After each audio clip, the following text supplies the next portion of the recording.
নমস্কাৰ বন্ধুসকল, স্বাগতম জনাইছোঁ উন্নতি ভিডিঅ'লৈ। আজি গাহৰি মাংস আনিছোঁ। গাহৰি মাংস বনাম। গাহৰি মাংসটো কেনেকৈ বনাওঁ A to Z আপোনালোকক মই দেখাই থাকিম। আৰু গাহৰি মাংস আজি অকলে খাম। অকলে নহয়, আৰু এজন আছে, দুজন আছোঁ। আমি দুজনে গাহৰি মাংস খাম। আপোনালোকে ভিডিঅ'টো শেষলৈকে চাই থাকিব। ভিডিঅ'টো যদি ভাল পাইছে আপোনালোকে লাইক, কমেণ্ট, শ্বেয়াৰ কৰিব। আৰু যিসকল নতুনকৈ মোৰ চেনেললৈ আহিছে তেখেতলোকে ছাবস্ক্ৰাইব কৰিব, বেল আইকনটো দবাই দিব। বলক এতিয়া আমি দেৰি নকৰোঁ, এতিয়া আমি গাহৰি মাংস বনাওঁগৈ। বলক এতিয়া আমি ভিডিঅ'টো আৰম্ভ কৰোঁ।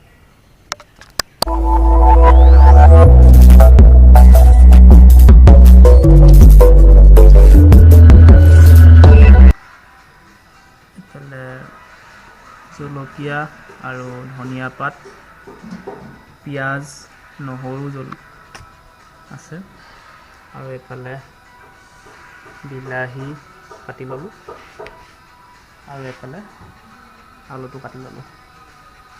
সেইটো বইলিং কৰি লৈছোঁ। বইলিং কৰাৰ পিছত বনাব লাগিব, কাৰণ গাহৰি মাংস প্ৰথম বইল কৰি ল'ব লাগে, তাৰপিছতহে গাহৰি মাংস বনাব লাগে। কাৰণ গাহৰি যিটো তেল থাকে তেলটো গুচি যায় তেতিয়া। ঠিকে আছে, এইটো বৰ্তমান বইলিং কৰি হৈ গৈছে, দেখিছে। এতিয়া বইলিং কৰাৰ পিছত এতিয়া তেলত দিব লাগিব মাংস।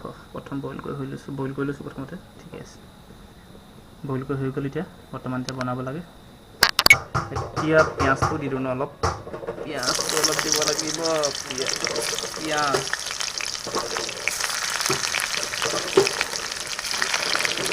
দিলোঁ।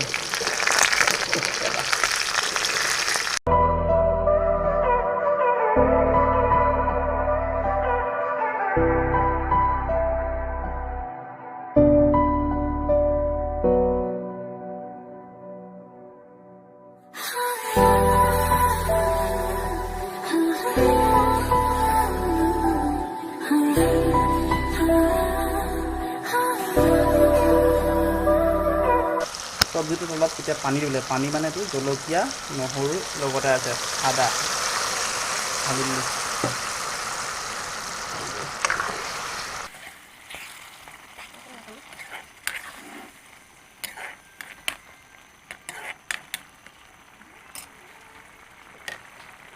বৰ্তমান চব্জিটো হৈছে।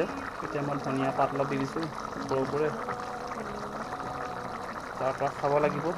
আহিব কোনোবা খাই যদি, খোৱা মানুহ কোনোবা যদি আছে। ধনিয়া পাত দিলোঁ। চব্জিটো হৈছে বৰ্তমান, দেখিছে। ধনিয়া পাত দিলোঁ। বাই বাই বন্ধুসকল, এতিয়া খাই বৈ লওঁ।